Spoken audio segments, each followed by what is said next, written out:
The MCAT Cars Podcast, session number 8.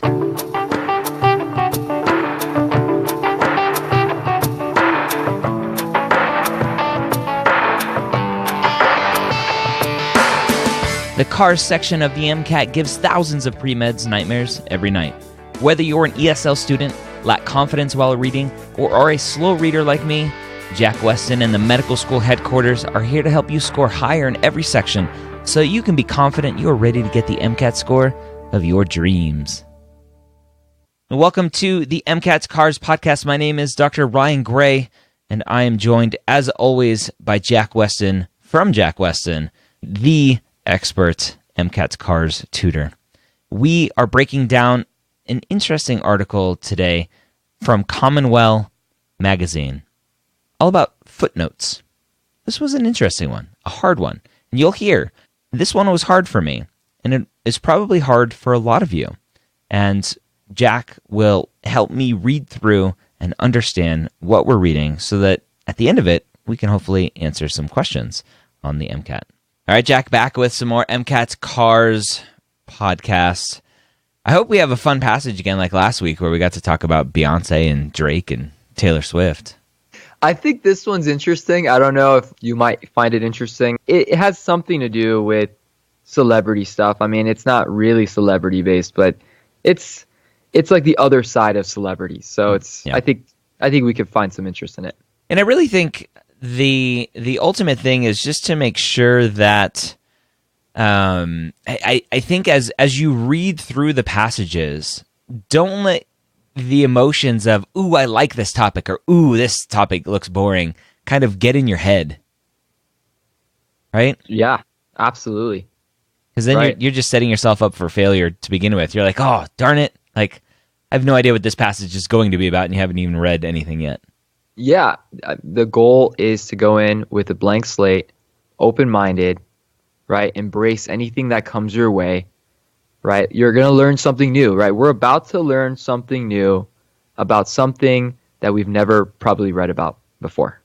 So I think that alone is exciting, whether it's about Beyonce or whether it's about, like literature dying or whatever we were talking about. It makes no difference. We're learning something new. And I really think that's what makes Cars so special from the other sections of this exam is you're just reading and understanding and learning as you're testing yourself. All right, let's dive in. So, the famous, wrote Elizabeth Hardwick in her essay, Wives and Mistresses, carry about with them a great weight of patriarchal baggage, the footnotes of their lives. I'm right off the bat, I'm kind of confused. I'm like, the famous what?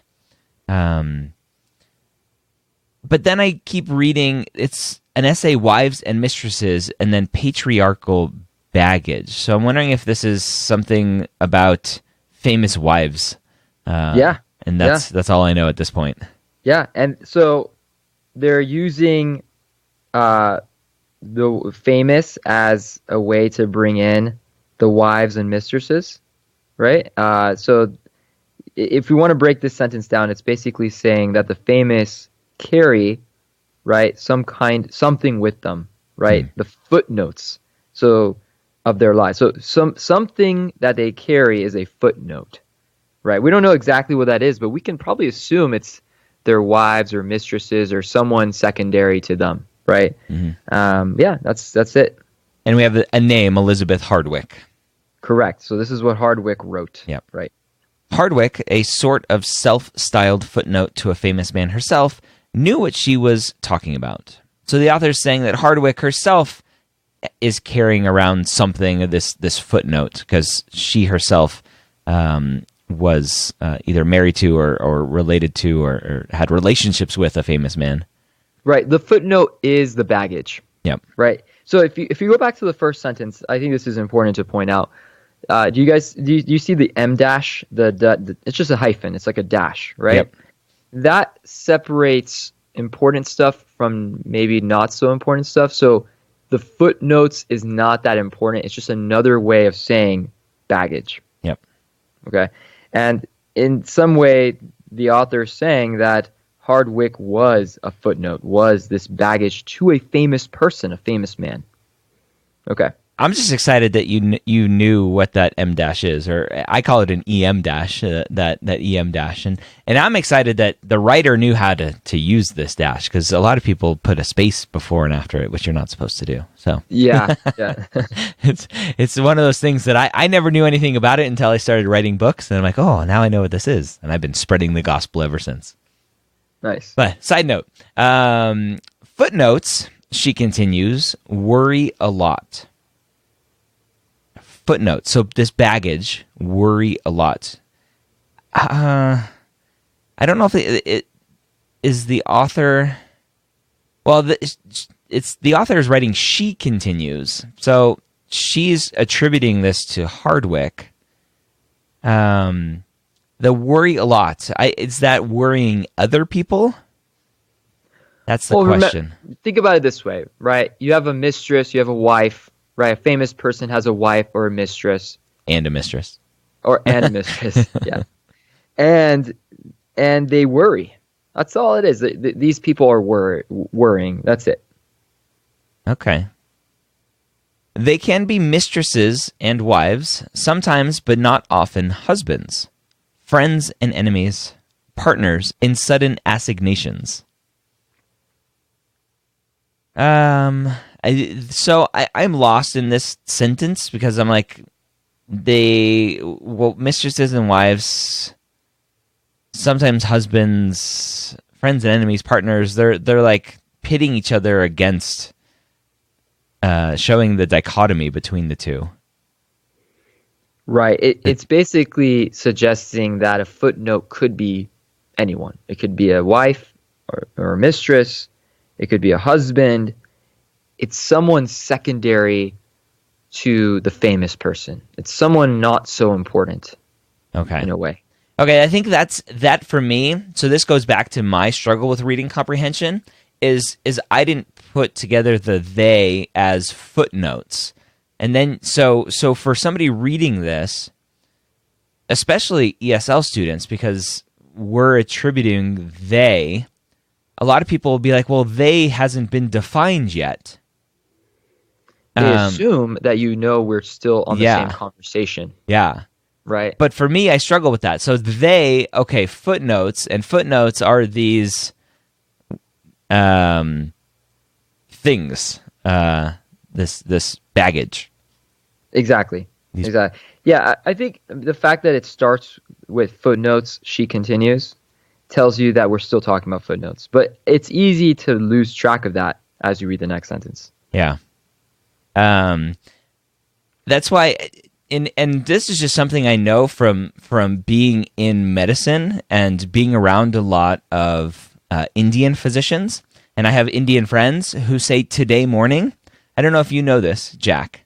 Mm-hmm. You know, Indians say today morning instead of this morning. I mean, I've heard of that. Yeah. Because this hasn't been defined yet. So how can you say this morning, right? And so I think this is a good example of where somebody may get tripped up. You're like, what's they? I don't know. But anyway, kind of a side note. That makes a lot of sense. All right, continuing on. Some have been the inspiration for poems or have seen themselves expropriated for the transformations of fiction. So they're saying that these women, sometimes husbands, these footnotes are poems, potentially written into fiction, used as stories. Great. They have written and received letters, been lied to, embezzled, abandoned, honored, or slandered. So they are... A lot of those things aren't very good. Abandoned, embezzled. Some of them are honored, received letters. So they're just saying that things are happening to them. You're right. But there they are, entering history with them, which is italicized, with the celebrity artists, generals, prime ministers, presidents, tycoons. So the author is saying, and all of this is actually in quotes, so a lot of this is, I think, attributed to Hardwick, which we have to keep straight.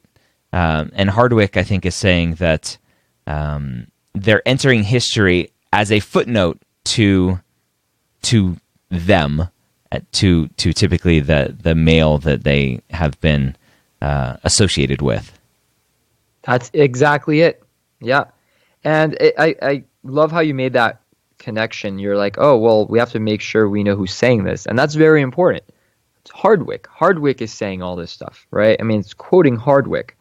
So the author may or may not disagree with this. We don't know. Agree or disagree. We don't know. But we do know Hardwick's opinion on this. Okay. What's the big picture here for this paragraph? That these footnotes are attached to more important people, or important people potentially have footnotes attached to them. Yeah, and it doesn't seem like they're that important, right? Like things happen to them, but it seems like they're secondary in a way. Yep. All right. Literature can have a fraught relationship with these also-rans of life. So now we're back to the author writing, so not in quotes, and the author saying that literature, writings, can have an interesting fraught relationship. If you don't know what fraught is, I guess just think that there's this relationship with these also-rans. Something's happening. Okay? On the one hand, the overlooked and insignificant people of the world have an appeal as unexplored dramatic territory. The overlooked and insignificant people, so the footnotes, I think, is what they're referring to there. They have an appeal as unexplored dramatic territory. So literature, so people writing about these people, think they're appealing because they're unexplored territory and it's potentially dramatic because they're attached to famous people. Right, and it calls them also rands of life, right? Mm-hmm. That's what they said in the first sentence. So maybe they're not well received. Mm-hmm. And the second sentence goes on and says overlooked and insignificant. That's pretty powerful. So these footnotes, whoever they may be, are not significant, but they can be appealing, right? They could be explored in some way. All right. On the other, they may not produce matching enthusiasm from readers who want to know why they ought to be setting foot in that territory in the first place. So the author is saying that if there is something written about or whatever, there's literature about these footnotes, that readers may wonder why they should be interested in them. Correct. Okay. While the novelist might rejoice in his subject, some readers tend to yawn. Really, another story of some tedious nobody. Tedious nobody. Man. So we have overlooked, insignificant people, tedious nobody, also rans. I'm wondering, I think the takeaway here is that the author thinks that, doesn't really think well of these people, and also is saying that the audience, readers, are wondering why there is more literature about them because they're not important. We don't know if the author likes or doesn't like them, because the author is simply showing us how they are portrayed in society, right? So the author is saying this is how people see them, right? Really? Another story of some tedious nobody? That's how other people see them. Maybe that's how the author sees them as well. I mean, that's potentially the way the author sees them, because why else would the author say that? But it seems like the author is painting a picture for what society sees them as. Okay. I'd probably lose that point if that was a question. They will never ask that about this paragraph. You have to read the whole thing in order to know the author's perspective, right? This is just one way the author is describing these people. We don't really know the author's opinion yet. Okay. Right. It's not set in stone yet. This is the thing with Carr's passages. They're very fluid. The author could present points from different angles and not take a point or take a direction, right? Or side with one of those angles.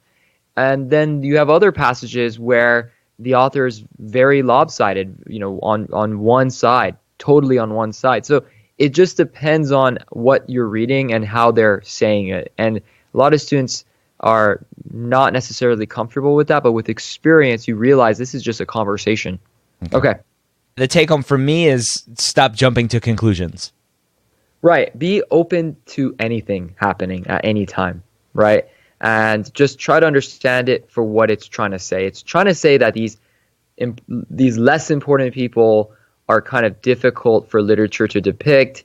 These less important people are not something that literature has been been able to depict well, right? Or in a way that people enjoy. Do the third paragraph. 2, these tedious nobodies might be overlooked for reasons that become easy to discern rather quickly. So the author is saying that there may be other reasons that these people are overlooked. Sounds good. And again, more negative language. So I keep reading into this negative language. Tedious nobodies.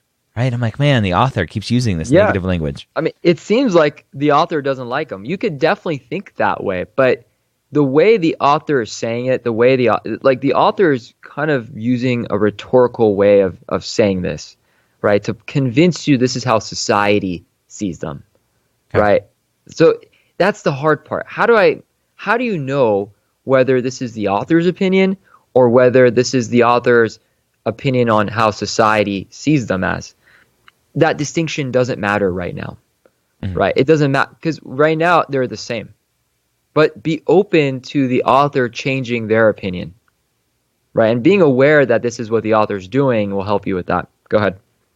What to do with the obscure person who is not a hidden gem or a tortured soul, but simply what he appears to be?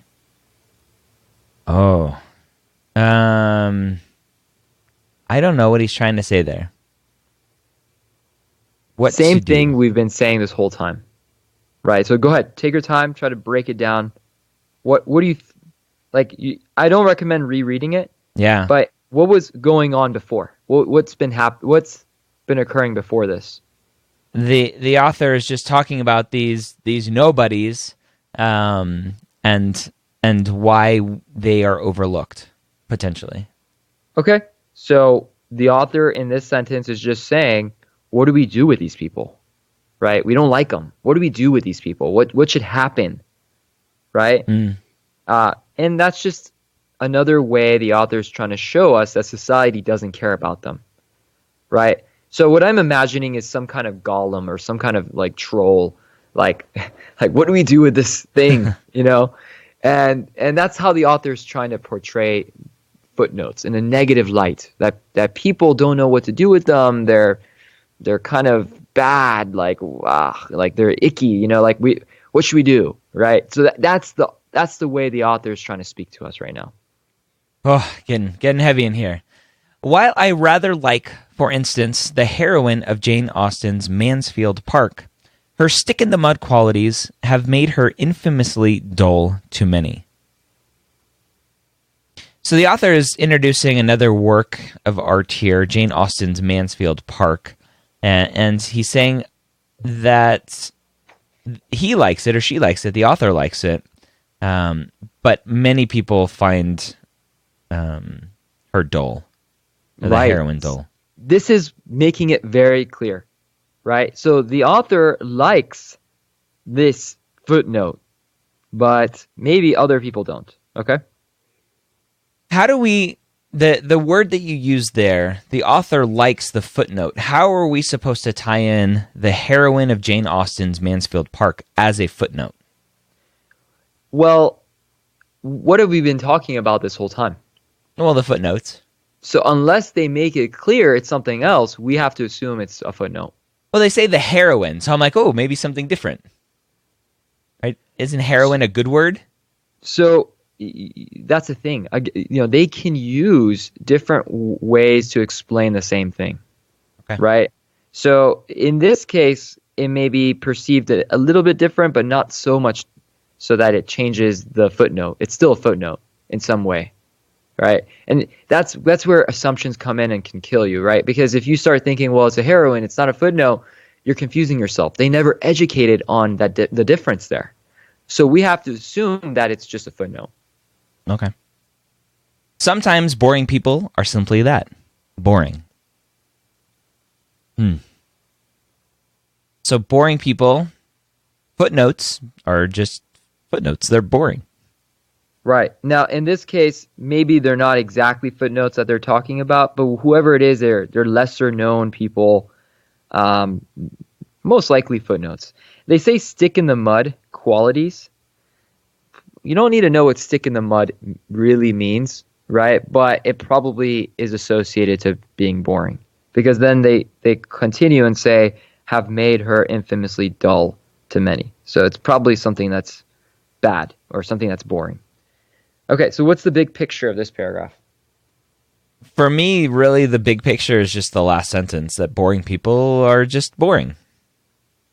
Yeah, that's it. Sounds good. Still, I'll say that books that linger on in the unattractive and uninteresting are some of my favorites, even the ones that cheat a bit by making their subjects dramatically flawed. So the author here is saying that books that are dealing with these footnotes, unattractive and uninteresting, are the author's favorites. Yeah, sounds good. I enjoy Barbara Pym's Extra, Excellent Women. I relax as Judith Hearn slides into alcoholism and despair.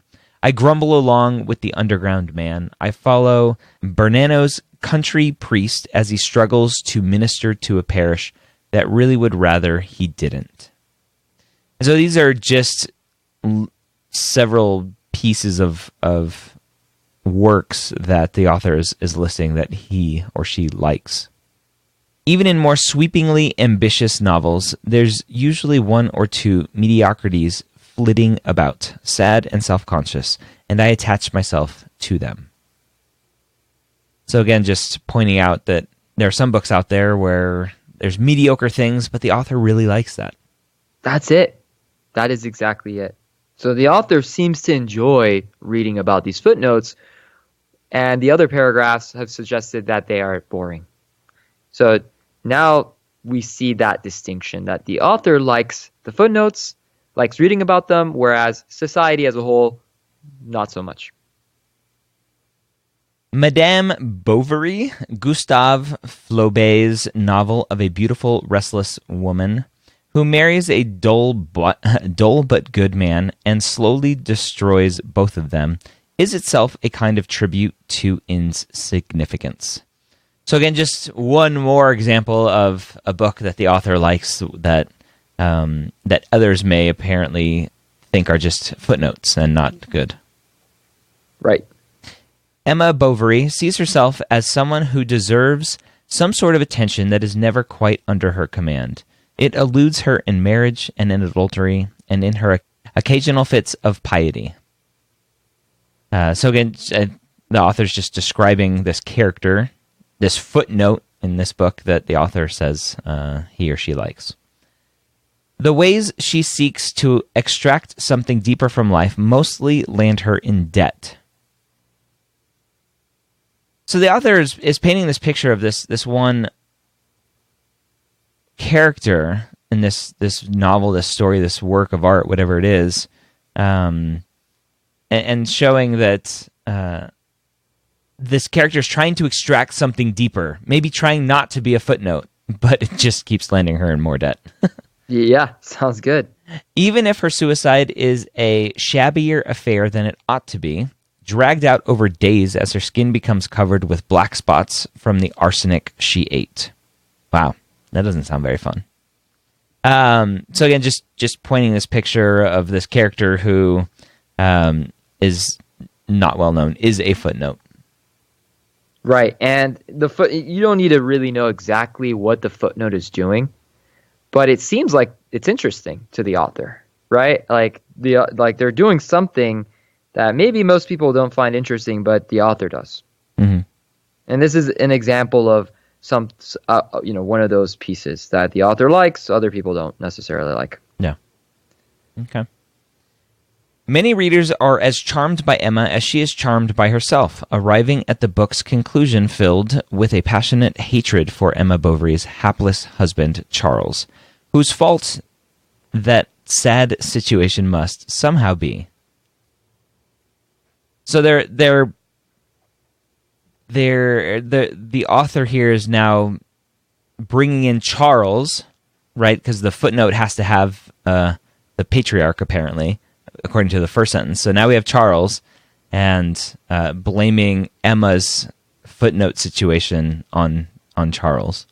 In this Emma Bovary's novel, she's most likely the main character, which is kind of weird. But in a way, the author is suggesting that people are actually liking this person. Well, most likely someone who is a footnote, right? Yeah, that's it. So, and what is happening with the husband? Is the husband a charming person or not so charming, or hapless? What? Hapless, yeah. So maybe someone who's sad situation, someone who's kind of dull in some way. Okay.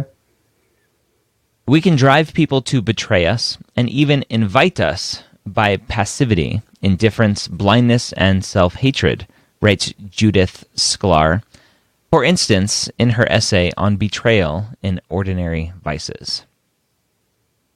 So we're introduced to another voice here, Judith Sklar, who wrote an essay on betrayal. And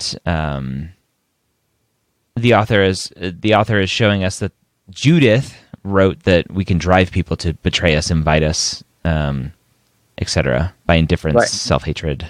Yeah, it seems kind of weird. Why are we talking about this new person talking about how we can drive people to betray us, right? But, we got to continue reading to understand it. Let's go ahead. Charles Bovary is not an innocent. He is simply so passive and deliberately blind that he will not see that his wife has lovers. He is too self-centered to recognize her or her growing troubles. And so that was in quotes from Judith's writing. And so Judith is showing how Charles drove Emma to betray him. Yeah, it's kind of interesting. Like, Judith is basically saying that it's the husband's fault that Emma's being disloyal, right? Which is, I don't know, that's kind of interesting. Okay. Emma's adulteries are a minor betrayal. Her married situation, mean and dull. A minor betrayal. It's interesting how she's classifying it as minor. Okay. So what's the big picture here? Because it seems like they're going off tangent and talking about Emma Bovary's story, right? Does that really matter, though? Does that story about like how she betrays her husband or how her husband is dull, does that really affect the bigger picture here? I don't know. I'm not sure what the bigger picture is here as I'm reading. Well, we talked about it. What was that? Like, what were we talking about right before this? What was the author saying right before we read this paragraph? We were talking about... Oh, man. We were talking about footnotes and boring people are boring and... Well, that was earlier. But yeah. Then the author seemed to like footnotes. Yeah, right? yeah. And the author liked them. Emma Bovary seems to be a character that she resonates with or likes, and is one of those footnotes, right? That maybe other people find boring. Yeah. But then they go into this story that really distracts you from that bigger picture. Mm-hmm. So it's really important to not lose sight of why we're talking about this. Sure, at the end, we bring up Judith and how Judith believes that it's okay to betray people if you're boring, right? Or if you're boring, betrayal's not as bad as being boring. But what really matters at this stage is that you realize we talked about Emma Bovary to show that maybe these footnotes are not so boring. Maybe they have some interesting characteristics. I like to say that you were so engrossed with the whole story of Emma, betraying and having a dull husband that you forgot the fact that we're she's boring, right? Like that's what the author's trying to make us believe, right? Like Emma's story may actually be interesting. So this last paragraph is basically saying that readers may actually find her interesting. Okay. Yeah, and we know that because of the first sentence of that paragraph, right? Because it says, readers are as charmed by Emma as she is charmed by herself. So we know that maybe some readers actually find her interesting. Okay. So what's the big picture of this entire passage? Like, what should you know after reading this entire passage? Oh, man, that there are these footnotes that a lot of people find boring and don't want to know anything about, but the author really likes them and really likes digging into them as subjects of books. That's it. And this is a good article because it shows you how the author can bring up a point of view and then potentially challenge that point of view, and how you have to decipher the author's point of view from what the author believes other people think. So this kind of article is common on the real test, and it's a good representation of what you may see. Yeah, it's interesting. I keep like looking back to these like very negative words of also rans and insignificant people, and I wonder if the author really thinks that, but just likes to read about them. I don't think they're mutually exclusive, but we can't read into it that far. We just have to know that the author likes reading about them, whether she thinks they're also rans or not. Yeah, exactly. I mean, remember, the first half of this article is trying to paint the picture that they are nobodies. Yep. Right. And that's where a lot of students get confused because they're thinking, well, they're nobodies. That's true. They're always going to be nobodies because that's what the author believes people think. Yep. Right. But that doesn't necessarily mean that that's what the author believes. So in the way, like in the process of helping us understand how people think, we may actually misperceive and misinterpret it as it means for the author's purpose, right? Like we may accidentally believe this is what the author believes. So we got to be careful with that. We got to be careful and make sure we know who's saying what and why it's being said. And that's why reading a lot, keeping track of the bigger picture, being very strict when you read and interpret something is very, very helpful for this. All right, there you have it. Was that one hard for you, as it was for me? I kept getting confused. I'm like, who are they talking about? These footnotes? Are we talking about a footnote anymore? Are we not? This one was really, really difficult for me. So hopefully going through it with Jack, hearing how he broke down the sentences, the paragraphs, and the passage as a whole will help you increase your strategies and increase your confidence going into the MCAT. If you want some more free CARS prep, go to medicalschoolhq.net/Jack Westin. Click on the practice tab at the top, and you can sign up for the daily CARS MCAT questions that are delivered right to your email inbox every day, like clockwork, where you can get some free practice in a test environment that's similar to what you will see on MCAT test day. Again, medicalschoolhq.net/Jack Westin. Click on practice at the top, or you can text the word MCAT CARS to 44222, and we'll send you a link to that. Hope you have a great week. We'll see you next time here on the MCAT CARS podcast. When you use the links provided in this podcast, you're helping to support MedEd Media and the podcasts that we produce. Not only do you get a discount, but we earn a small commission as well. Thank you for your support.